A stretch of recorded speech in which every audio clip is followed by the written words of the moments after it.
આરાની શિવદૂતી science school ખાતે block level sports 2024નું Nehru યુવા કેન્દ્ર તાપી સુરત અને માય ભારત દ્વારા આયોજન કરવામાં આવ્યું હતું, જેમાં કબડ્ડી, ખોખો, લાંબી કૂદ સહિત 100 અને 400 મીટર દોડની સ્પર્ધા યોજાઈ હતી.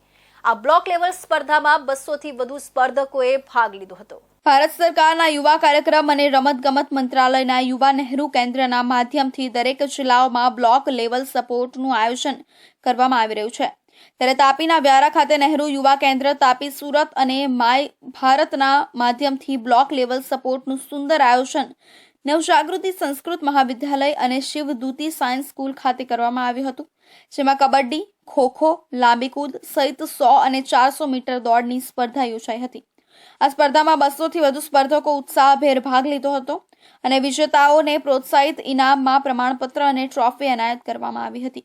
નહેરુ યુવા કેન્દ્ર જે એક સંસ્થા છે, યુવા કાર્યક્રમ વિભાગ અને રમતગમત મંત્રાલય ભારત સરકારના હેઠળ વ્યારાની મા શિવદૂતી સાયન્સ સ્કૂલ અને નવજાગૃતિ સંસ્કૃત મહાવિદ્યાલયના સહયોગથી વ્યારા ખાતે બ્લોક લેવલ સ્પોર્ટ્સ મીટનું આયોજન કરવામાં આવ્યું હતું, જેમાં રમતો તરીકે 100 મીટર અને 400 મીટરની દોડ, લાંબી કૂદ, ખોખો, કબડ્ડી જેવી રમતો રમાડવામાં આવી હતી.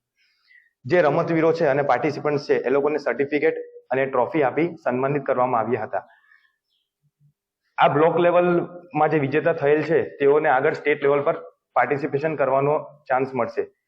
અને અમારા યુવા કાર્યક્રમ વિભાગના અને રમતગમત મંત્રાલયના ભારત સરકારના મંત્રી શ્રી મનસુખભાઈ માંડવિયા સર ના માર્ગદર્શન હેઠળ સમગ્ર કાર્યક્રમનું સંચાલન કરવામાં આવ્યું હતું. આ સમગ્ર કાર્યક્રમનું આયોજન અને સંચાલન નહેરુ યુવા કેન્દ્ર તાપી સુરત અને માય ભારતના ડીવાયઓ સચિન શર્માના માર્ગદર્શન હેઠળ નહેરુ યુવા કેન્દ્રના NYV વરુણ રાજપૂતે કર્યું હતું.